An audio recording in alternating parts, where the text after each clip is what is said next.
They are burning their MAGA hats, and it is being televised on live TV.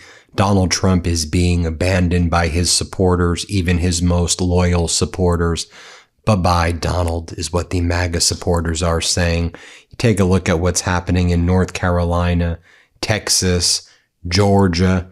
Just take a look at some of the polling data in those states right there as MAGA voters flee and abandon Donald Trump. Let's play it. Georgia, look at this. John Ossoff up by 13 points. How about Roy Cooper, the former governor, up 9 points? And then James Talarico holding on to that lead in the great state of Texas down there in the South, 2 points. So 3 southern states, 3 former Confederate states, and you see that Democrats are leading in them all. There has not been a Senate Democratic win in North Carolina since 2008. And in Texas, you have to go all the way back since 1988. So it could, in fact, be a historic year for Democrats in these 3 southern states. You take a look at what's going on in the right-wing podcast world. You've got Joe Rogan interviewing Shane Gillis. Shane was actually at the White House taking photos with Trump, although I never really considered Shane to be a MAGA person. But of course, you have Rogan as a MAGA person. But, you know, they're all part of that kind of MAGA podcast manosphere, whatever the hell they were calling it. Listen when Rogan and Rogan's crew tell Shane, hey, man, you were at the White House taking photos with us with Donald Trump. Watch this. Let's play it. I was back then when I was taking that picture. I was like, "This guy's going to release the Epstein files. No more wars." I like that. Wasn't killing Americans. Also, still didn't vote for him. Not a big deal. The Epstein files and then the Iran war. I saw you go after the vice president. It was pretty good. Well, I had to question him. Yeah. I mean, you know, I want to know, like, what he's saying. I liked it because we've got Trump voters reaching out, various media networks calling out Donald Trump's catastrophic and unlawful war in Iran. Let's play it. I remember the day that we started going to war with them, and I could have sworn Trump said we're going to go in and out. It's going to be over with in 2 weeks. Long.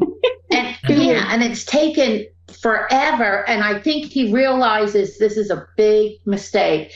And I seriously think he don't know how he's going to get out of this. You take a look right here at this 3-time Trump voter telling CNN from Iowa that she's going to vote Democrat, she thinks, for the very first time. Donald Trump is engaging in these never-ending wars. He seems to be prioritizing giving money to, he is giving our taxpayer money to the military-industrial complex, to Netanyahu, to all of these foreign interests, bailing out the Japanese yen, bailing out Argentina, whatever Donald Trump's, whether it's Netanyahu overlords or Middle East quid pro quo overlords tell him to do. As long as Donald Trump makes money, we the people are getting screwed. Listen to this 3-time Trump voter. Let's play it. Shannon Ebersole is a rancher, a Republican, a 3-time Trump voter, and a midterm wild card. Not happy with the war. First and foremost, we need to take care of our Americans. And that is one frustrating point of the Iran war, is because I voted to take care of us first. And not happy with a Republican congressman she sees as too willing to put the party line ahead of rural Iowa. You take a chance on a new Democrat and say that would send a message, right? I am really still leaning that way. Leaning for change. Yes. I believe that change is always a good thing. Back to Shane Gillis and Joe Rogan right here. They're talking about how Donald Trump is selling the access to his social media posts with the Truth API.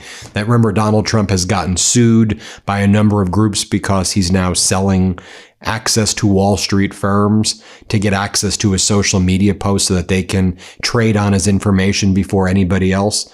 They're talking about it on the Rogan podcast. Let's play it. Isn't he selling his Truth Social tweets to people and then they can bet on it? What? I think, yeah. You can bet on anything He's selling access. Yeah, selling access. He's selling faster access to his tweets, and then you can bet on it. Bet on what his tweets on the markets. Because wait a minute, it's literally insider trading. It's Kashi. You can bet on everything. You can fix. Yeah. Wait a minute, fix your is own that bets. real? You get access to a tweet before he makes it, and then you could bet on that tweet? How is that legal? We'll see. Wait a minute, what is this? Trump sued over Truth Social advance access sale. I'm online in the Oval Office. Who is telling him this is a good idea? I feel like I need Nobody's to be closer telling him to shit. $1,000 contracts. Yeah, it's $100,000 you can get his early Yo, tweets. Hey. you know how crazy that is? $100,000 to get early tweets. Hey, bet 200 on That's it. literally Yeah, it must crazy. piss you off so much when he tweets like Truth Social's the guy parent from Twilight's company, a bitch. Trump Media, announced in July it would offer subscribers to Truth API who paid up to $100,000 each month. Oh my God, not even just $100,000 a year, each Patreon? month. He's rigging it For in. early access to market-moving posts from Trump and other people who use the platform. Market You moving. imagine you charge $1.2 million a year? He's just on a grab. Oh, yeah. And to get that, it's just people who are like, But yeah, who? we'll profit off that. I just want to be in the meeting where they go, I got an idea. And everyone looks at each other and is like, Let's do should we it. tell them no? They go, look, everyone hates us anyway. $100,000. Fuck it. I bet it wasn't even Trump. It was probably some weasel who works in the administration. It was like, charge them $100,000 a month, and you post things, and they can move the market. Yikes. What are Just we another doing? form of the same shit. More from Rogan right here, talking about how Donald Trump has enriched himself and the government has made more money screwing over the people. Let's play this clip. This government has done some shit that no government has ever done before, and one of them is the crypto stuff. The crypto stuff's nuts. What? Like Trump has made billions in crypto. Yeah, it's Like, a bad he's- look. Government's so fucking crooked. And then you got his sons, and his sons are involved in all these weird business deals where the business deals have to do with some things that Trump put, and then the sons are involved in these businesses. And like, there's a lot of money flowing around that you could dig in and start arresting people. Of course, you know, Tucker Carlson, who used to be a Trump supporter, saying the following. Let's play it. So this is not a new idea at all. It's the oldest idea because it's the most obvious idea. If you don't attend to people's actual concerns, they will go elsewhere. And in a purportedly democratic system, they have a whole range of options, by the way. Here you have the owner of one of Miami's most famous Haitian restaurants regretting his vote for Donald Trump after Trump ended the temporary protected service for Haitians and crushed this guy's business. I mean, Donald Trump was out there saying the most racist things about you guys. I mean, he was saying that you eat cats and dogs. He was saying, I mean, let's be clear. Donald Trump said, I'm going after the Haitians. Like, that's what he ran at. Like, it was very explicit in that. So I'm not sure why you thought he was going to look after you. But in any event, this Haitian restaurant owner is saying he regrets his vote. Let's play it. I voted for Donald Trump. The Chef Creole restaurant in Miami's Little Haiti neighborhood is typically bustling with customers. Not today. People are scared. Owner Wilkinson Sajor says it's not just the clientele. After 34 years in business, he's lost his entire management team at 7 locations and will likely have to shut down 2 stores due to the end of temporary protected status. The end of TPS means for me that my future in the hospitality business is almost going to be non-existent. On Sunday, federal officers made an immigration arrest outside one of his restaurants. What would you say to the president that you voted for? He sold to me that he is a businessman and that he will be making business decisions. Do you regret your vote? Yes, I do. Then you have Joe Lombardo's own deputy police chief. Republican Joe Lombardo's own police chief endorsed the Democratic candidate in the governor's race there. Let's play it. Hi, I'm Carlos Hank, a former deputy chief with the Las Vegas Metropolitan Police Department. I spent over 20 years in law enforcement. Having seen both Attorney General Ford and Governor Lombardo in action, I'm proud to be supporting Attorney General Ford's campaign for governor. I've seen firsthand that Attorney General Ford is relentless in putting violent criminals behind bars, cracking down on human trafficking, going after child predators, and securing justice for victims. I'm backing his campaign because his record of being tough on crime as Nevada's top law enforcement officer, and because I believe he is the only candidate in this race who will truly protect all Nevadans as governor. Or how about this Trump voter struggling to realize her dream of buying a home, blaming Donald Trump? Let's play it. We were trying to save up for a house, and now at this point we've settled on renting again because it's so hard. So you guys were hoping to buy a house? Yeah. And you've given up on that for now? Yeah, for now. How does that make you feel as as a mom? Very sad not being able to give my kids a home to live in and grow in. bouncing around from place to place. And who do you think someone is to blame for that situation? Definitely the political higher-ups. That was Mary Garcia. She is a Trump voter from Nevada, and she sat down, or she stood and spoke to our David Noriega to explain that she gave Trump a chance because she believed him when he said he would make life more affordable. That is why she votes, she says, to put people in power to make her life better. But she says her life has not gotten better. She's living with her in-laws, as you heard, after months of looking for a house that they could afford to buy. Now, with that dream off the table, they're trying to find a place that they can rent within their budget. But even that is getting tough. More from Tucker. Let's play it. That's all. It's obvious. Anybody can understand it without an economics degree. Prices of food have gone up. That's detectable to everybody because everybody eats. Somebody notes this the other day and says, gee whiz, $20 burritos are a lot. And immediately the same people, many of them who advocated for this war of choice, attack anyone who complains about rising food prices. And what I see there is like pure contempt, if not hatred, for ordinary people. Like, what else could explain that kind of response? Then you have Shane Gillis and Joe Rogan talking about how Donald Trump can't relate to what anyone's feeling. Play this clip. I think Trump just turned 80. Oh, he's only 80? Well, I think his let him lead the birthday whole was free world. at the White House when we were at the UFC. That was for his birthday. 80? That's why they did it in spring June chicken. and not like July 4th. Oh, yeah. Yeah, they did it June 14th, I believe, because it was Trump's birthday. That's correct. 80. At some point, you can't relate to most of the population. 100%. You don't know what college loans Him? are. Yeah, impossible. You can't relate to any human on Earth. Yeah. Now let me interrupt for just a moment with some big news. I got good news for you right now. Something pretty remarkable just happened in one of the reddest states in America. For the first time ever, Utah generated more electricity from solar power than from any other energy source during the month of May. According to new energy data, solar produced nearly 1/3 of all the electricity generated in the state, edging out natural gas while coal fell to third place. I want you to think about that for a sec, because Utah has long been associated with fossil fuels, but the economics of clean energy are changing the landscape. Experts say this didn't happen overnight. It's the results of years of investment in large-scale solar projects, including massive new solar farms that have come online recently, along with battery storage that helps deliver power even after the sun goes down. I want to highlight Grist for their incredible reporting on this. Logan Mitchell, a climate scientist and energy analyst with Utah Clean Energy, told Grist, quote, "Wind plus solar is on a tear right now. We may have achieved liftoff." And he noted how wind and solar complement each other, since wind generation is highest in winter months and solar produces the most electricity in the summer.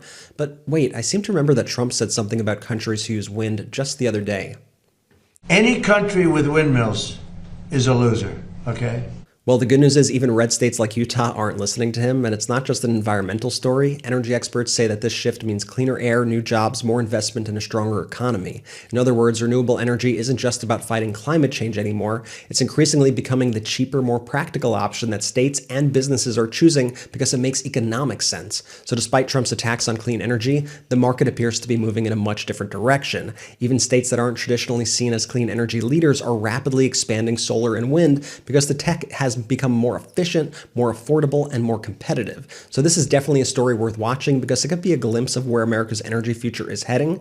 That's the latest. Now I want to hear from you. What do you think about renewable energy like wind, solar, and other clean power sources? Do you think politicians should be making this more of a priority? And what do you think of the Trump administration's approach towards clean energy? Let me know right now in the comments. Okay, Ben, back to you. Now, whether you're a MAGA voter, Trump voter, a non-Trump voter, a big issue in addition to Trump wanting to put data centers in everybody's backyard, Donald Trump having AI replace workers, Donald Trump destroying manufacturing jobs, these flock cameras. This remember the "Don't Tread on Me" crowd, like Donald Trump sending ICE and Border Patrol Gestapo to literally tread on everybody. And, this is an issue that unites us all. Stop putting data centers in our freaking backyard.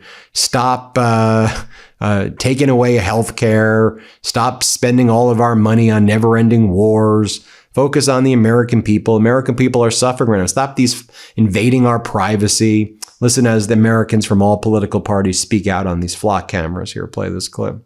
I've done nothing wrong. I'm a law-abiding citizen, yet for some reason, pictures of my car and my license plate are being held on a database. Whether we are driving in our car, whether we are just going to just minding our own business, all of these tools are constantly tracing, tracking, and monitoring and stalking us. We're out here because we want quiet. We don't want to cause any trouble. I don't. Now I'm under surveillance. And so with all this going on, what are the big kind of Trump regime plans right now? Well, you have border czar Tom Homan went on state regime media to talk about a big focus of the regime going forward. They said this is what they're hearing that the voters want right now, that they have just spent $20 million on electric shock gloves for federal agents. And that this is what we don't want electric shock gloves. What are you talking about? You know, the police officers, not ICE Border Patrol, they don't wear masks. They don't have to like gas people all of the time. They don't have shock gloves. You know, by the way, before I did MeidasTouch, I was a civil rights litigator and I litigated cases against some bad cops who used excessive force. I met lots of great cops, lots of sheriffs and police officers I've respected. And in my practice, I met the bad ones too, who I sued for engaging in excessive force. And the good cops don't like the bad ones. And people who are complicit with the bad ones aren't good. This is what, you know, a lot of friends of mine tell me who are law enforcement. I got a lot of law enforcement friends. And so, and they don't wear masks, you know, brave, courageous. They don't wear masks. They engage with the community. They shake hands. They're out there talking to people. That's the best way. Shock gloves? What are you doing, man? That's their plan. For 2027, it's shock gloves. Play this clip. Something else I like to bring your attention to or talk about. DHS plans to spend $20 million on electric shock gloves to aid federal agents. How would that work and what role would they play? Well, look, it's another device to help someone be compliant when they're not. You know, you just can't go from 0 to 100, right? And first thing you go for is lethal force. So, you know, we have OC spray, we have tasers. So the glove is, you know, the latest thing they're looking at to help in situations. You've seen the videos in the past year and a half, the fights on the street where officers are overwhelmed. This would be a tool they can use to make someone compliant. Now, you know, there's a lot of training involved. There's still some, you know, background, you know, issues that need to be dealt with. So the implementation of these gloves out in the field are going to be a while. I think they serve a better purpose in detention facility, that where detainees get out of control and there's fights in the facility. So we'll see. Still, the training protocol is being written and being reviewed. Then we'll see when they get rolled out. But it's just another tool in the tool belt of ICE officers who are under a 9,000% increase in death threats.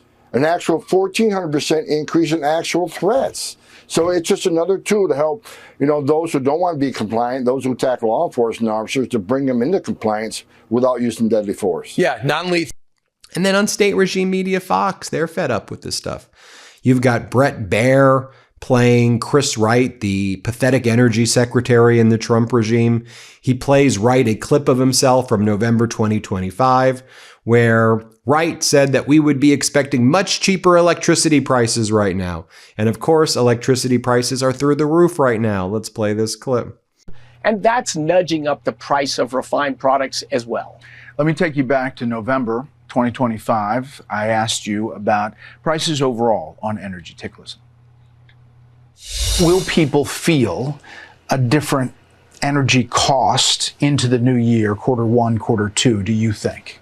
I think you'll soon see a stop in the rise of electricity prices. We're going to achieve that, I think, hopefully in the first half of 2026, the stop of the rises. But during the Trump administration, you will see a downward trend before the administration's over. So energy inflation, according to the CPI, energy 14.7% up. Gasoline, and obviously we talked before the Iran conflict had started, and that's largely gasoline and fuel, but electricity and energy overall is up significantly. Yeah, look, as you can see in that electricity price number, that's just a hair over the rate of inflation. And of course, electricity is a battleship. All of the new capacity that's coming online right now was permitted during the Biden administration. And they essentially only permitted wind and solar that are mostly forces to drive up electricity prices. But we have all sorts of massive amounts of new natural gas generation capacity online. We have uprates on nuclear power plants. We have restarts of nuclear power plants. All of the things that need to happen to stop the rise of electricity prices, they're underway. And you've seen announcements across many states of multi-year freezes on electricity prices, a few even announced declines. So absolutely, things are going in the right direction. A ton of communities have already seen the end of electricity price rises, and we want to bring that across the whole country, and we will. Well, Mr. Secretary, we appreciate you coming on and answering the question. And as Donald Trump claims that we control the Strait of Hormuz, which of course we don't, Brett Baer on state regime media did the following report showing that, nope, we don't.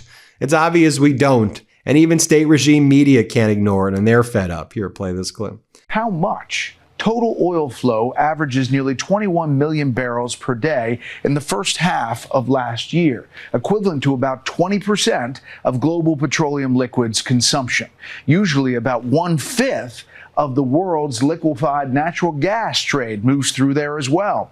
Despite President Trump claiming total control over the strait, traffic has slowed really to a trickle. If you look at this, before the conflict, more than 100 vessels a day were crossing. Monday, 8 vessels crossed. Yesterday, 14. Now, those are constraints, and that's changing the government's energy outlook. The Energy Information Administration raised its forecast for the average price of a gallon of gasoline over the full year by 14 cents. You can see right here. It also raised its 2026 forecast for Brent crude from $82 a barrel to $87 a barrel. And there's another problem building as well. The International Energy Agency says global crude oil inventories fell by 2.2 million barrels a day in July. It expects a global supply deficit of 1.8 million barrels a day in the third quarter. That's more than double its previous estimate. Now, let's move west. Then you have the show on state regime media, The Kane Show, and they bring in J.D. Vance. And here is what J.D. Vance has to say. Let's play this clip. There is frustration, Mr. Vice President, I think, out there on the seesaw nature of what's going on in Iran. We're close to a deal, then we're going to bomb the hell out of them. The strait is open, then the strait is closed. And I'm sure that frustration is shared inside the White House. So I know it's hard to project, but let me ask you, how does this end? What does this look like when and if it's over with Iran? Well, the thing I can say with confidence is I think this ends with the United States in a stronger position, with Iran not having a nuclear weapon, and with the Strait of Hormuz returned to a place where oil and gas prices are stable for the American people. I think the issue here, Will, is that the Iranians sometimes make commitments that they don't honor. They make a deal, they don't honor the deal. And I understand your point about the seesaw nature of this, but I think what that reflects is that we have a lot of tools at our disposal to compel action. And sometimes we're focused on the energy piece of it because we want Americans to be able to afford the price of oil and gas. Sometimes we're obviously focused on the military nature of it. Sometimes we're focused on the nuclear program. So I think what is really happening is that you're seeing a president of the United States at the height of his authority with a lot of tools, diplomatic, military, and economic. What I think is really going on from the inside is that we're using those tools very selectively, very strategically to get the outcome that the president of the United States needs to get for the benefit of the American people. And it really is twofold. It's ensuring that the Gulf countries continue to send oil and gas to the world economy so that we have energy price stability. That's obviously important for the American people. I know that oil is down today, and it's way down from the highs in the early days of the conflict. That's goal number one. Keep oil and gas cheap for Americans all over our country. And then obviously goal number 2 is ensure that Iran never gets a nuclear weapon. I feel confident we're accomplishing both of those goals, but it's inherently an unpredictable thing because the Iranians themselves are unpredictable and they sometimes don't honor the commitments they've made to us. More from the Will Cain Show right here and J.D. Vance, and it's so utterly pathetic. Let's play it. This wonderful country that we all live in. And my warning to my fellow Republicans, Will, would be if we don't get this right, don't blame young people for being sympathetic to socialism. We've got to blame ourselves. And I think what is so unique and refreshing about Donald Trump's economic policies is that it's not the same old economic ideas that you would have heard 30, 40 years ago. He's talking about rebuilding our industrial base, rebuilding the heartland, making our streets safer, making it possible for young people to afford to buy a home. This is how you stop socialism. You don't stop socialism by throwing slogans at people about the free market. As much as I love the free market, you stop socialism by making people's lives better. And that's what we're trying to do every single day. There you have it, folks. Let me know what you think. Even Will Cain is like, what the hell are we even doing here? What are we doing here? Voters are fed up, that's for sure. There's a reckoning coming in these midterms. I'll tell you, there's a reckoning coming in these midterms. Hit subscribe. Did you pre-order WTF America? The book I wrote with my brothers. Pre-order WTF America now. Thank you so much. We appreciate you. Before you go, our book, WTF America, is available for pre-order now. It's the story of how we got here and how we fight our way back. To pre-order, scan the QR code or click the link in the description. Let's do this.